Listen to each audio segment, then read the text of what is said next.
नगर की बरकत नहीं होगी तब तक परली शहर की बरकत नहीं होगी। मतलब स्थिति ऐसी आई है कि 20 बॉल है और 50 रन निकालने हैं। तो समझ लेना कि जिन जिन को आप आगे बढ़ाने की बात कर रहे हो, जब तक मेरी तकरीर नहीं होगी वो आगे बढ़ेंगे नहीं।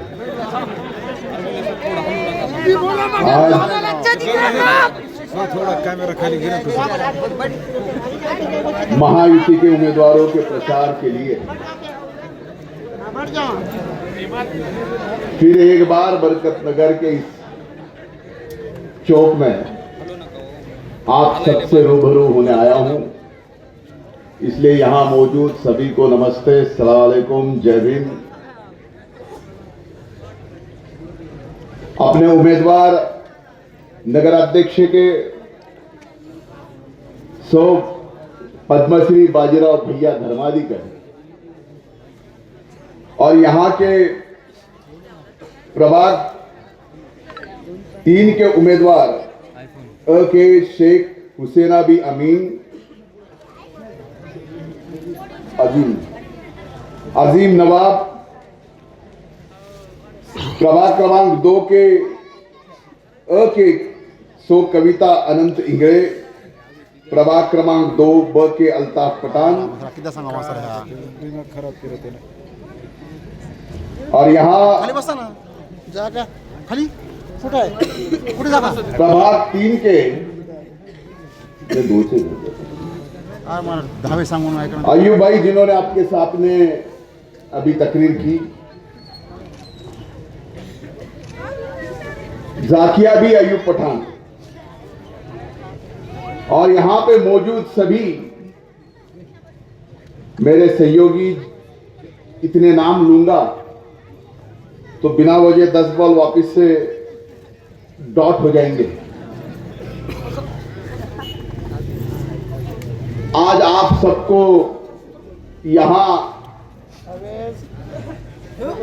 इस ताकत के साथ इस सभा में मौजूद होते हुए मैं देख रहा हूं, मैंने कई सभाएं यहां की है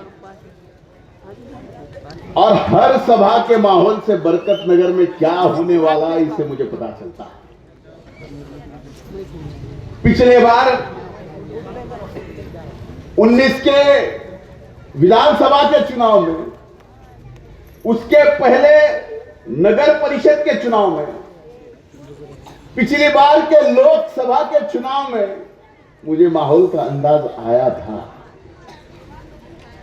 फिर मेरे विधानसभा के चुनाव में आज मैं वही देख रहा हूं कि मेरे विधानसभा के चुनाव में जो माहौल था, आज इस नगर परिषद के चुनाव में भी ये माहौल दिख रहा है। कई मेरे नौजवान भाइयों को ठंड लग रही, इसलिए वो अभी भी हाथ कईयों के खीसे में है, कईयों को अभी भी जरा ठंड लग रही है। वाजिब है, ठंड बढ़ गई है, लेकिन इस ठंड में भी हाथ गर्म करके तालियां बजाने की ताकत जिस तकरीर में होगी उसके ऊपर अल्लाह मेहरबान होता है। आज मेरे लिए कई जनों ने शेर बोले, इसलिए आज की सभा में मैं शेर नहीं बोलने वाला हूं, ये पहले ही बता रहा हूं। मैंने आपको एक जबान दी कि जब तक इस बरकतनगर की बरकत नहीं होगी तब तक परली शहर की बरकत नहीं होगी। आप आपके दिल के ऊपर हाथ रख के अल्लाह को, अपने भगवान को याद करके अपने आप से पूछिए कि बरकतनगर का विकास हमने किया है कि नहीं किया है। आप बताइए। किया है, बहुत किया है। सर्वे नंबर 75 में जो जगह दी मैंने एहसान नहीं किया। एक नुमाइंदे का जो फर्ज होता है वो नुमाइंदगी उसका फर्ज मैंने अदा किया, बाकी कुछ नहीं किया, आपके ऊपर एहसान नहीं किया। और आज मैं ये चाहता हूं कि जो अल्पसंख्यक के 2 बिल्डिंगें इस तरीके से खड़ी, मुझे भी अफसोस होता है। अपने को भी आता है सब कुछ घुमाना, इधर उधर घुमाओ के अपन भी।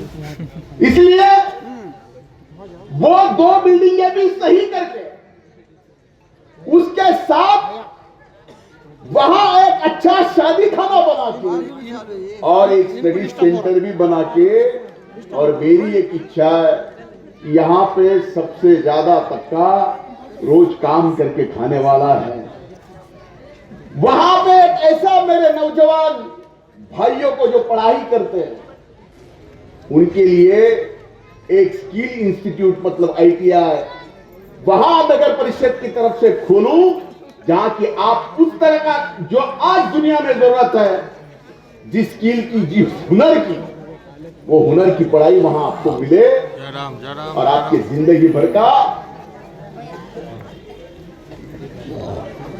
गरीबी का ठप्पा पीछे है। आप मुझे बताओ, मैं आज सवाल करूंगा, जब जब आपको मुश्किल आई है, उस मुश्किल में हम सब आए पहले, या महायुति के उम्मीदवार छोड़ के आज कोई कुछ चला रहा है, क्या वो आए थे या मैं आया?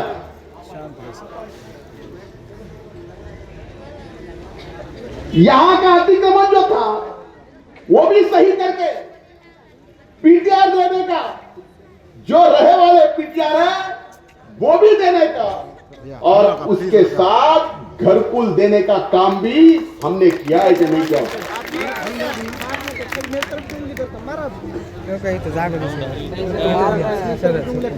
जब जब मुश्किल आई, फिर चाहे वो कोविड की हो,